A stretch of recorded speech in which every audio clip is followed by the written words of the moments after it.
Well, hi, how's it going today?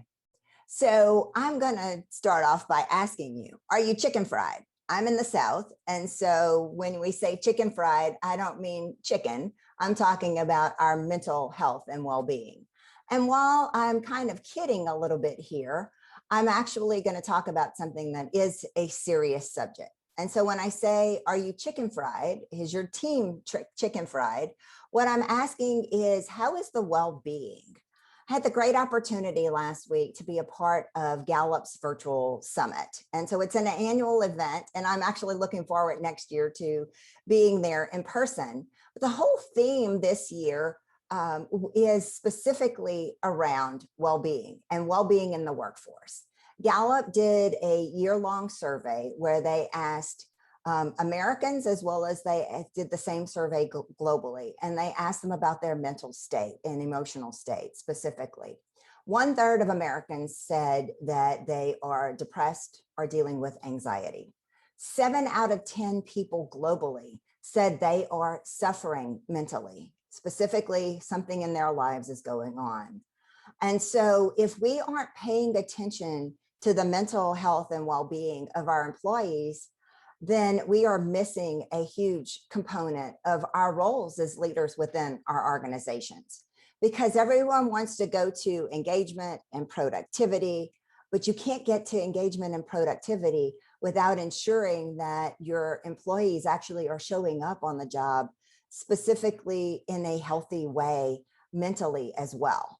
And so whether they're distracted or they have something majorly impacted going on, it actually affects their performance. And so just from a genuine humanity aspect of things, we should get really curious with our employees, specifically to ask them how they are doing.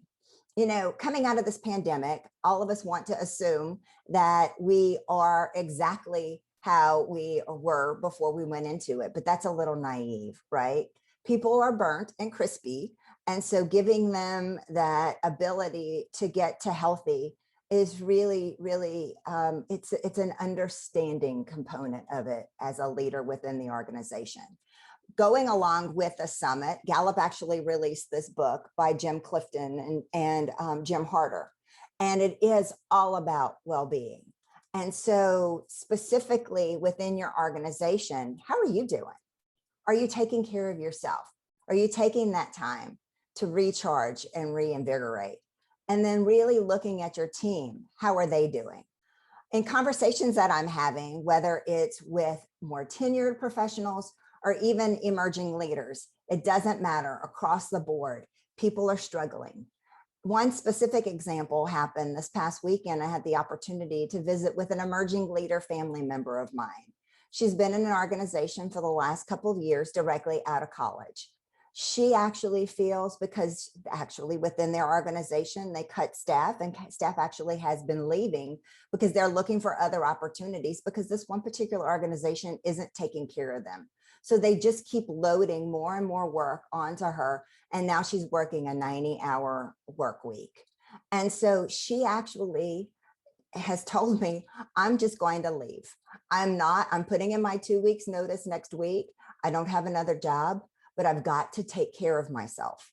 And so, you know, that mantra of don't, it's so much easier to get a job when you have a job, right? She doesn't care. For her, it is more important that she resets specifically. There are some things for us to be able to learn from that, those of us who are more emerged in our careers. And so paying attention and being mindful of our employees, not only but from the humanity aspect of it, because it's the right thing to do, but more importantly, because there is going to be a major workforce shortage. If you're not feeling it now, it's coming. And so paying attention and being mindful of that sustainable workforce is truly important. So with that mind's eye, being able to understand that well-being is the start to getting yourself and your organization back to a healthy place. If you'd like to talk about this or any other team building or culture related topics, I welcome the opportunity. Don't hesitate to reach out, and I'll see you soon. Thanks.